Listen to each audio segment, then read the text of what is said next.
Kali ini, kami akan melakukan perjalanan dari Medan menuju Huta Sialagan. Huta Sialagan merupakan sebuah kampung Batak yang terletak di Pulau Samosir, tepatnya di Kecamatan Simanindo, Kabupaten Samosir, Sumatera Utara.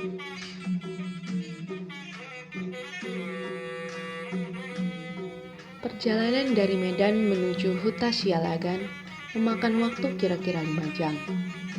Dari Medan menuju Parapat sendiri ditempuh menaiki bus dengan waktu tempuh kira-kira 4 jam. Sewaktu kita tiba di Parapat, kita dapat menikmati indahnya pemandangan Danau Toba, satu-satunya kaldera terbesar di dunia.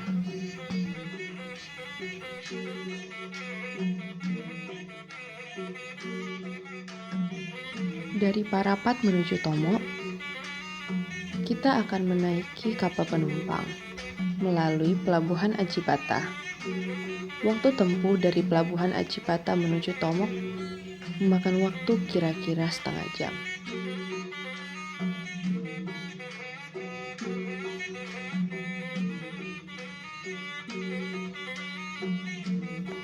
Dari Tomok menuju Huta Sialagan dapat kita tempuh dengan menggunakan mobil sewa ataupun sepeda motor yang disewakan.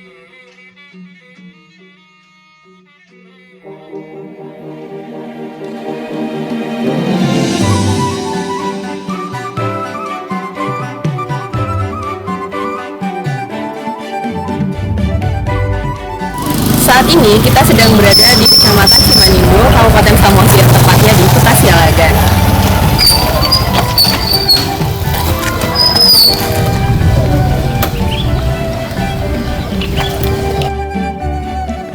Huta Sialagan dikelilingi oleh sebuah tembok batu yang membedakan antara kawasan hutan dengan kawasan di luar hutan.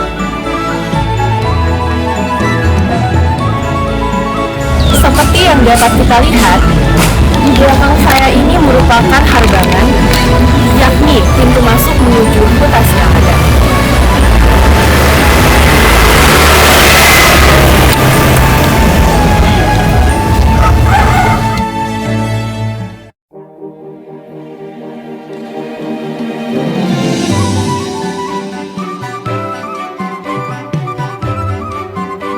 Rumah adat bagi orang Batak didirikan bukan hanya sekedar tempat bernaung dan berteduh dari hujan dan panas terik matahari semata, tetapi sebenarnya syarat dengan nilai filosofi yang dapat dimanfaatkan sebagai pedoman hidup. Beragam pengertian dan nilai luhur yang melekat dan dikandung dalam rumah adat tradisional yang mestinya dapat dimaknai dan dipegang sebagai pandangan hidup dalam tatanan kehidupan sehari-hari dalam rangka pergaulan antar individu.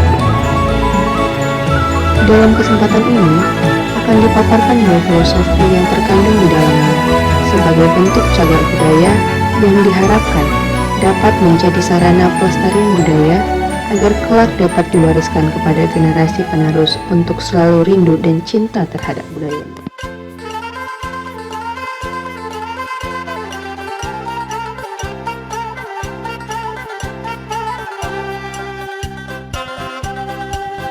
Huta Sialagan memiliki luas sekitar 2.400 meter persegi dan dikelilingi oleh sebuah tembok batu yang terbuat dari batu sirah dengan ketinggian 1,5 meter sampai 2 meter. Tembok ini berfungsi untuk melindungi kawasan hutan dari binatang buas dan penjahat. Pada gerbang pintu masuk terdapat sebuah patung bernama Pangulu Balang yang dipercaya sebagai penjaga agar tidak ada roh jahat yang dapat memasuki wilayah kampung. Proses mendirikan rumah. Sebelum mendirikan rumah, lebih dulu dikumpulkan bahan-bahan bangunan yang diperlukan. Dalam bahasa Batak Toba dikatakan mangarade. Bahan-bahan yang diinginkan antara lain tiang, tustus atau pasak, pandingdingan, parhongkong, urur, ninggor, ture-ture, sijongjongi, tindangi, song-song boltok, dan ijuk sebagai bahan atap. Juga bahan untuk singa-singa, peluh paung, dan sebagainya yang diperlukan. Dalam melengkapi kebutuhan akan bahan bangunan tersebut selalu dilaksanakan dengan gotong royong, yang dalam bahasa Batak Toba dikenal sebagai ngasi rumpah, suatu bentuk gotong royong tanpa pamrih. Sesudah bahan bangunan tersebut telah lengkap, maka teknis pengerjaannya diserahkan kepada pandai atau ahli di bidang tertentu untuk membuat rumah disebut tukang, untuk merancang dan mewujudkan pembangunan rumah dimaksud sesuai pesanan dan keinginan si pemilik rumah, apakah bentuk rumah atau sopo. Biasanya, tahapan yang dilaksanakan oleh pandai adalah untuk seleksi bahan bangunan dengan kriteria yang digunakan berdasarkan pada nyaring suara kayu yang diketok oleh pandai dengan alat tertentu. Hal itu disebut mamingning. Kayu yang suaranya paling nyaring dipergunakan sebagai tiang jabu bona, dan kayu dengan suara nyaring kedua untuk tiang jabu soding, yang seterusnya secara berturut digunakan untuk tiang jabu suhat dan sit tampar piring. Tahapan selanjutnya yang dilakukan pandai adalah marsi tik-tik. Yang pertama dituhil atau dipahat adalah tiang jabu bona, sesuai falsafah yang mengatakan Tais pe banjar ganjang mendapot tiraja huta, bolon pe rumah gorga mendapot jabu bona. Salah satu hal penting yang mendapat perhatian dalam membangun rumah adalah penentuan pondasi. Ada pemahaman bahwa tanpa letak pondasi yang kuat, maka rumah tidak bakalan kokoh berdiri. Pengertian ini terangkum dalam falsafah yang mengatakan hot di ojahana, dan hal ini berhubungan dengan pengertian Batak yang berprinsip bahwa di mana tanah dipijak, di situ langit dijunjung. Pondasi dibuat dalam formasi 4 segi yang dibantu beberapa tiang penopang yang lain. Untuk keperluan dinding rumah, komponen pembentuk terdiri dari pendindingan yang bobotnya cukup berat sehingga ada falsafah yang mengatakan ndang tertea sahala sada pendindingan, sebagai isyarat perlu dijalin kerjasama dan kebersamaan dalam memikul beban berat. Pendindingan dipersatukan dengan perhongkong dengan menggunakan hansing-hansing sebagai alat pemersatu. Dalam hal ini, ada ungkapan yang mengatakan hot di batu majala ransang di ransang-ransang nah, dan hansing di hansing-hansing nah, yang berpengertian bahwa dasar dan landasan telah dibuat dan kiranya komponen lainnya juga dapat berdiri dengan kokoh. Ini dimaknai untuk menunjukkan eksistensi rumah tersebut, dan dalam kehidupan sehari-hari dimaknai juga bahwa setiap penghuni rumah harus selalu rangkul-merangkul dan mempunyai pergaulan yang harmonis dengan tetangga. Untuk mendukung rangka bagian atas yang disebut bungkulan ditopang oleh tiang ninggor. Agar ninggor dapat terus berdiri tegak, ditopang oleh si tindangi, dan penopang yang letaknya berada di depan tiang ninggor dinamai si jongjong. Bagi orang Batak, tiang ninggor selalu diposisikan sebagai simbol kejujuran, karena tiang tersebut posisinya tegak lurus menjulang ke atas, dan dalam menegakkan kejujuran tersebut, termasuk dalam menegakkan kebenaran dan keadilan, selalu ditopang dan dibantu oleh si tindangi dan si jongjongi. Di bawah atap bagian depan ada yang disebut arop-arop. Ini merupakan simbol dari adanya pengharapan bahwa kelak dapat menikmati penghidupan yang layak dan pengharapan agar selalu diberkati Tuhan Yang Maha Kuasa. Dalam kepercayaan orang Batak, sebelum mengenal agama disebut mula jadi Nabolon sebagai Maha Pencipta dan Khalik langit dan bumi, yang dalam bahasa Batak disebut si tompa hasiangan jala si gom-gom parluhutan. Di sebelah depan bagian atas yang merupakan komponen untuk merajuk dan menahan atap supaya tetap kokoh, ada songsong boltok. Maknanya, seandainya ada tindakan dan pelayanan yang kurang berkenan di hati, termasuk dalam hal sajian makanan kepada tamu harus dipendam dalam hati. Seperti kata pepatah Melayu yang mengatakan, kalau ada jarum yang patah jangan disimpan dalam peti. Kalau ada kata yang salah, jangan disimpan dalam hati. Ombis-ombis terletak di sebelah kanan dan kiri yang membentang dari belakang ke depan. Kemudian, dalam rumah modern sekarang disebut dengan lisplang, berfungsi sebagai pemersatu kekuatan bagi urur yang menahan atap yang terbuat dari ijuk, sehingga tetap dalam keadaan utuh. Dalam pengertian orang Batak, ombis-ombis ini dapat menyimbolkan bahwa dalam kehidupan manusia tidak ada yang sempurna dan tidak luput dari keterbatasan kemampuan. Karena itu, perlu untuk mendapat nasihat dan saran dari sesama manusia. Sosok individu yang berkarakter seperti itu disebut pangombisi doibana di angka ulaun nudongan. yaitu orang yang selalu peduli terhadap apa yang terjadi bagi sesama, baik di kala duka maupun dalam sukacita. Rumah bolon memiliki bentuk persegi 4. Rumah bolon mempunyai model rumah seperti rumah panggung. Rumah ini memiliki tinggi dari tanah sekitar 1,75 meter. Tingginya rumah bolon menyebabkan penghuni rumah atau tamu yang hendak masuk ke dalam rumah harus menggunakan tangga. Tangga rumah bolon terletak di tengah-tengah badan rumah. Hal ini mengakibatkan jika tamu atau penghuni rumah harus menunduk untuk berjalan ke tangga. Bagian dalam rumah bolon adalah sebuah ruang kosong yang besar dan terbuka tanpa kamar. Rumah berbentuk persegi 4 ini ditopang oleh tiang-tiang penyangga. Tiang-tiang ini juga menopang tiap sudut rumah, termasuk juga lantai dari rumah bolon. Pemanfaatan ruang. Lantai rumah bolon terbuat dari papan dan atap rumah bolon terbuat dari ijuk atau daun rumbia. Bagian dalam rumah bolon adalah ruangan besar yang tidak terbagi-bagi atas kamar. Namun, tidak berarti bahwa tidak ada pembagian ruang di dalam rumah bolon. Ruangan terbagi atas 5 bagian, yaitu jabubong atau ruangan belakang di sudut sebelah kanan, ruangan jabu soding yang berada di sebelah kiri yang berhadapan dengan jabubong, ruangan jabu suhat yang berada di sudut kiri depan, ruangan tempat piring yang berada di sebelah jabu suhat, dan ruangan jabu tongarona ni jaburona. Ruangan jabubong dikhususkan bagi keluarga kepala rumah. Ruangan jabu soding dikhususkan bagi anak perempuan yang telah bersuami tapi belum mempunyai istri. Ruangan jabu suhat dikhususkan bagi anak lelaki tertua yang telah menikah.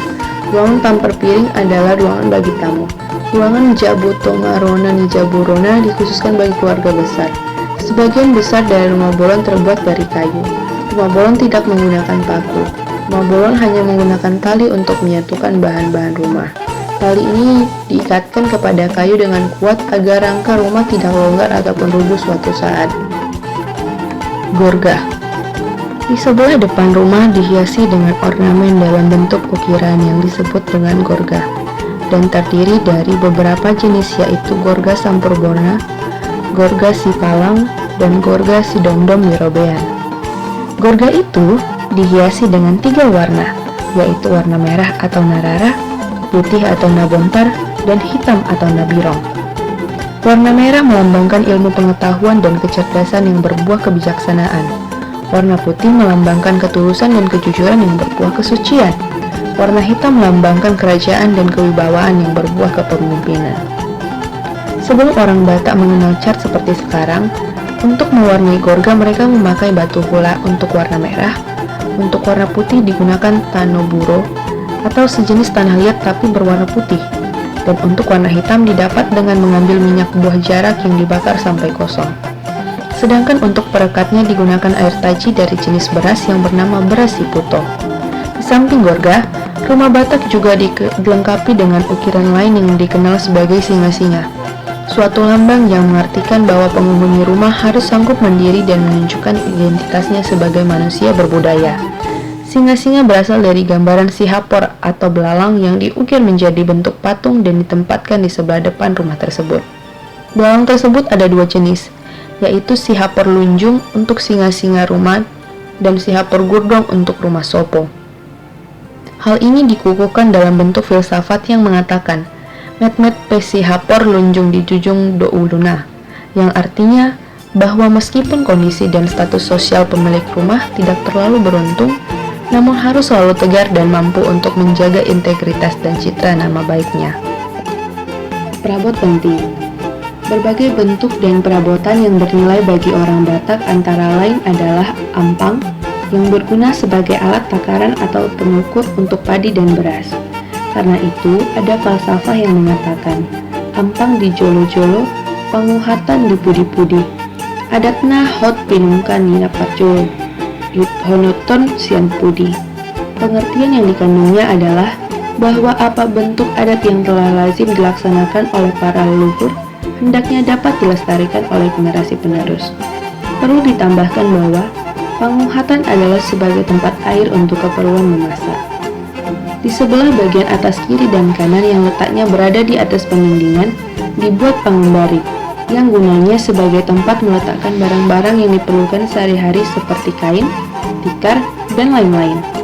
Falsafah hidup yang disuarakannya adalah dibuat silun juang ampe tu pangimbari, jagardo si menjujung moloni ampe hon tali-tali.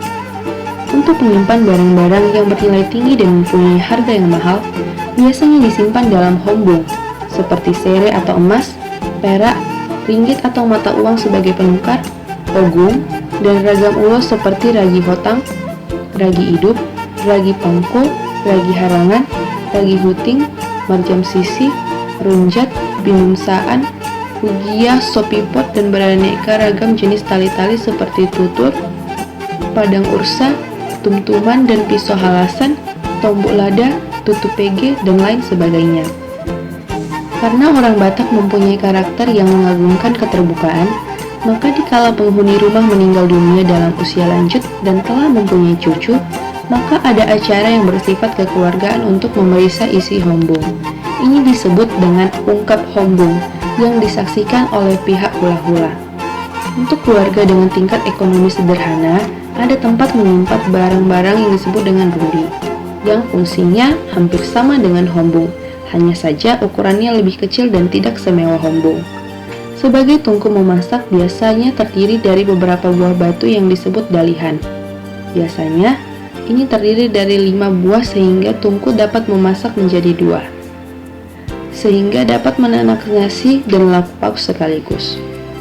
Banyak julukan yang ditujukan kepada orang yang mempunyai rumah tentang kesudiannya untuk menerima tamu dengan hati yang senang, yaitu paramak sobalunon, yang berarti bahwa amak atau tikar yang berfungsi sebagai tempat duduk bagi tamu terhormat jarang digulung, karena baru saja tikar tersebut digunakan sudah datang tamu yang lain lagi. Pertataring sora mintop menandakan bahwa tungku tempat menanak nasi selalu mempunyai bara api tidak pernah padam, menandakan bahwa yang mempunyai rumah selalu gesit dan siap sedia dalam menyuguhkan sajian yang perlu untuk tamu. Persangkalan somahyang menandakan bahwa orang Batak akan berupaya semaksimal mungkin untuk memikirkan dan memberikan hidangan yang bernilai dan cukup enak yang biasanya dari daging ternak. Maka orang Batak selalu menginginkan penghasilan mencukupi untuk dapat hidup sejahtera dan kiranya murah rezeki, mempunyai mata pencaharian yang memadai, sehingga disebut parambuan sora marsik. Tikar yang disebut amak adalah benda yang penting bagi orang Batak, berfungsi untuk alas tidur dan sebagai penghangat badan yang dinamai bulusan.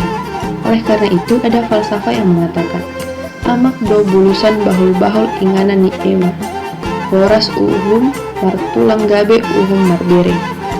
Jenis lain dari tikar adalah rere yang khusus digunakan sebagai alas tempat duduk sehari-hari, dan bila sudah usang maka digunakan menjadi pangarerean sebagai dasar dari membentuk luhutan, yaitu kumpulan padi yang baru disapit dan dibentuk bundar.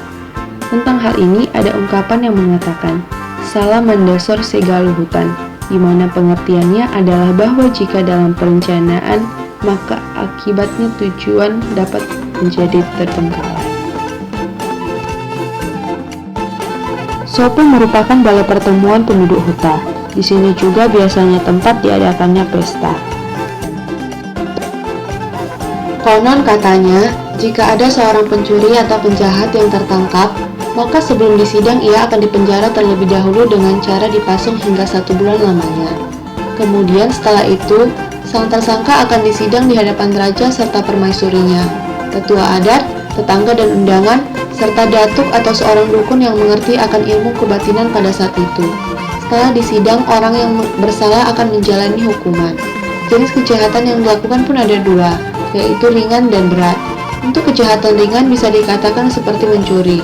Nah, jika pelaku melakukan pencurian dan dinyatakan bersalah dalam sidang, maka hukumannya hanya dipenjara dan dipasung. Seberapa lama menjalani hukuman tergantung dari keluarga pelaku, bisa tidak menebusnya. Misalnya, pelaku mencuri 1 ekor kerbau, maka keluarga harus menebus dengan cara menggantinya dengan 4 ekor kerbau agar pelaku bisa bebas. Kejahatan berat yang dilakukan seperti membunuh, memperkosa, dan tentunya kejahatan ini tidak bisa diampuni dan hukumannya yaitu dipenggal kepalanya atau hukuman mati. Untuk hukuman mati, maka pelaku akan dibawa ke batu persidangan yang kedua. Letaknya hanya 20 meter dari batu persidangan pertama. Setelah terdakwa dinyatakan dihukum mati, maka ia pun akan dibawa ke batu persidangan yang kedua untuk dieksekusi di hadapan raja serta orang-orang kampung yang hadir. Terdakwa pun harus membuka baju dan tangannya diikat ke belakang serta matanya ditutup dengan kain ulos. Selanjutnya, ia akan diberi makanan terlebih dahulu. Lalu disuruh berbaring di atas sebuah batu, kemudian datang seorang datu atau dukun yang mengerti akan ilmu-ilmu gaib saat itu, untuk memeriksa apakah terdakwa memiliki ilmu kebal atau tidak. Caranya dengan mengiris badannya menggunakan sebuah pisau. Jika setelah diiris tidak merasakan sakit dan tidak mengeluarkan darah, berarti terdakwa memang memiliki ilmu kebal. Untuk itu harus dikeluarkan terlebih dahulu ilmu tersebut dari tubuhnya. Kemudian datuk pun menggunakan tongkat sakti yang biasa digunakan raja untuk berkomunikasi dengan saudara jauh, mengobati orang lain, memanggil hujan, dan sebagainya. Lalu sang datuk menari diiringi musik mengelilingi terdakwa sebanyak 7 kali sambil membaca mantra-mantra. Kemudian tongkat tersebut dipukul-pukulkan ke terdakwa dari kepala hingga ujung kaki. Setelah itu dicoba kembali untuk diiris-iris lagi. Jika sudah keluar darah, berarti ilmu kebal pun telah hilang. Namun untuk lebih memastikannya lagi, datuk pun mengambil jeruk nipis lalu dibelah kemudian dioleskan ke luka terdakwa. Jika menangis, mengiris terisak kesakitan, sudah dipastikan ilmu kebalnya sudah tidak ada lagi. Selanjutnya dibawa ke batu eksekusi dengan badan telungkup, kepala diletakkan tepat di tengah batu yang melengkung ke dalam. Kemudian disediakan ember di depannya untuk menampung darah dari kepalanya. Dengan mengucapkan horas, horas, horas, sang algojo pun menebaskan pedangnya ke leher dan kemudian kepala terdakwa pun terpenggal. Sang eksekutor atau algojo harus bisa memenggal kepala dalam sekali saja. Jika dalam sekali tebasan pedang kepala tidak putus, maka sang algojo lah yang akan menggantikan terdakwa untuk dipenggal. Selanjutnya badannya kembali dinaikkan ke atas batu yang tadi sebelum dipenggal. Lalu badannya dibelah untuk diambil jantung serta hatinya, lalu dicincang jantung dan hati tersebut lalu dicampur dengan darah. Kemudian dibagi kepada raja dan lainnya. Karena dengan memakan itu membuat mereka akan menjadi bertambah sakti dan lebih kuat. Kemudian badannya dibuang ke Danau Toba, lalu kepalanya digantung di gerbang masuk Huta Sialagan tadi sebagai pengingat orang-orang agar tidak melakukan kejahatan lagi. Persidangan seperti ini dilakukan karena pada saat itu belum ada agama.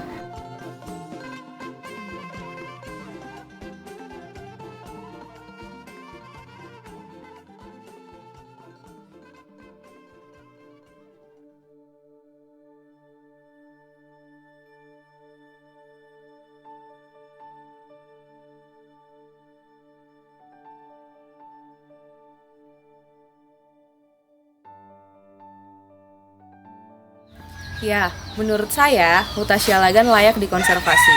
Karena Huta Sialagan merupakan tempat yang menandai perubahan dan kemajuan yang sangat besar dalam peradaban Batak. Di tempat ini pertama kalinya diperkenalkan hukum adat sehingga situs-situs yang ada di sini perlu dilestarikan. Selain itu, bagi masyarakat Batak, kampungnya merupakan identitasnya. Maka Huta Sialagan ini pun merupakan identitas dari marga Sialagan di seluruh dunia.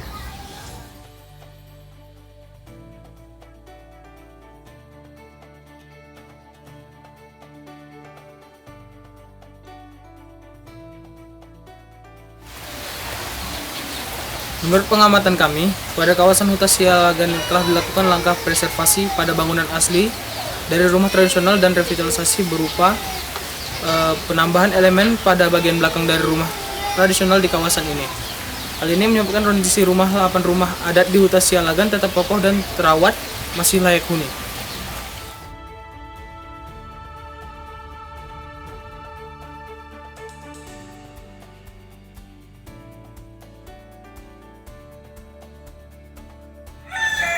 Sarana dan prasarana seperti yang pertama, signage yang diletakkan di beberapa titik di dalam kawasan Huta Sialagan untuk mempermudah pengunjung dalam menentukan orientasi dan informasi serta keterangan situs. Yang kedua, disediakan tempat pembuangan sampah di beberapa titik kumpul pengunjung di kawasan Huta Sialagan. Yang ketiga, disediakan lahan parkir yang layak bagi pengunjung.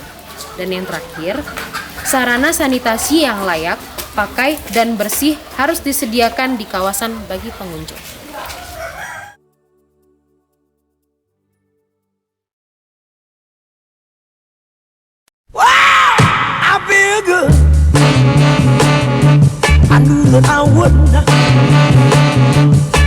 feel good. I knew that I would not. So good, so good. I got you. Wow, I feel nice. A sugar and spice. Menurut pengamatan kami, pada kawasan Huta Sialagan ini telah dilakukan langkah preservasi pada rumah adat tradisional.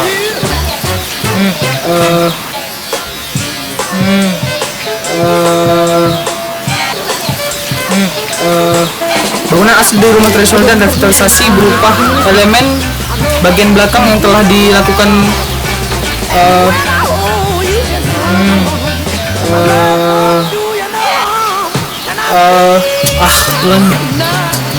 The sugar and spice.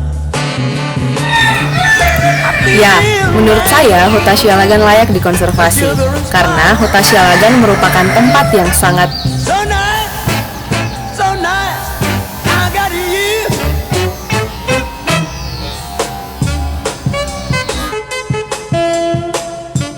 Huta Sialagan tidak diperbolehkan melakukan ketiga kesalahan. Jadi di Huta Sialagan ini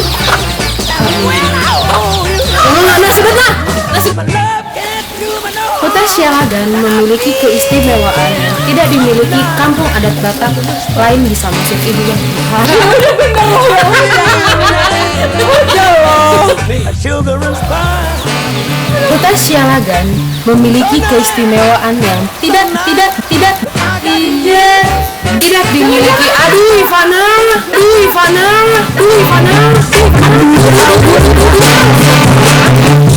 I feel good. I knew that I would. So good, so good. I got you. So good, so good. I got you.